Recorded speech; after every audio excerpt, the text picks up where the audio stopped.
2023-এ 29তম কলকাতা আন্তর্জাতিক ফিল্ম ফেস্টিভ্যালে মনোনীত হওয়া প্যানোরামা ডিপার্টমেন্টে মোট 6টি চলচ্চিত্রের মধ্যে একটি বিজয় করে। ছবিটি মুক্তি পেতে চলেছে, আজকে কথা বলবো সেই সম্পর্কে।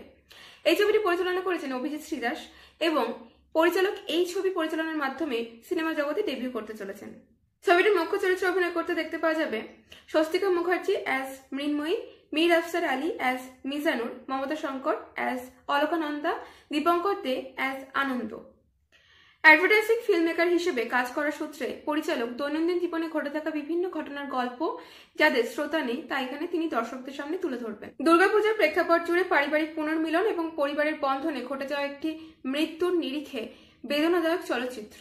বাবাকে হারানোর আক্ষেপ জর্জরিত কণ্ঠে স্বস্তিকা মুখার্জি ভারাক্রান্ত বিজয়ের সাজ, যা শেষ পর্যায়ে রণজয় ভট্টাচার্যের শ্রুতিমধুর আবহ সঙ্গীতে বিষাদ বহন করছে।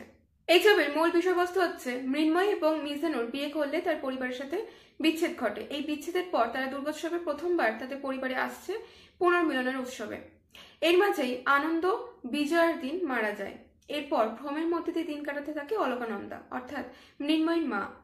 পরবর্তীতে সত্যিটা সামনে এলে সবাই একটা স্মৃতি বিজড়িত সময় অতিবাহিত করতে থাকে। এর মাঝে মৃন্ময়ী এবং মিজানুরের দাম্পত্য জীবনকে তুলে ধরা হবে। স্পষ্টত বোঝাই যাচ্ছে যে দীপঙ্কর দে অভিনীত যে আনন্দ ক্যারেক্টারটি রয়েছে তা অবর্তমান। প্রসঙ্গত 2017-এর মাইকেল ছবিতে কাজ করার 4 বছর পর মীর এবং স্বস্তিকাকে আবারও একত্রে অভিনয় করতে দেখা যাবে এই ছবিতে। ছবিটি মুক্তি পাবে 12ই জানুয়ারি। স্বস্তিকা মুখার্জি অভিনীত আসন্ন আরেকটি চলচ্চিত্র দুর্গাপুর জাংশন, যার ভিডিও চ্যানেলে আপলোড করা রয়েছে, লিঙ্ক ডেসক্রিপশন কিংবা কমেন্টে পেয়ে যাবেন। আজকের ভিডিওটি এই পর্যন্ত। ভিডিওটি ভালো লেগে থাকলে অবশ্যই লাইক এবং বন্ধুদের সাথে শেয়ার করতে ভুলবেন না। চ্যানেল নতুন হয়ে থাকলে সাবস্ক্রাইব করে রাখবেন। দেখা হচ্ছে পরবর্তী ভিডিওতে। ভালো থাকুন, অসংখ্য ধন্যবাদ।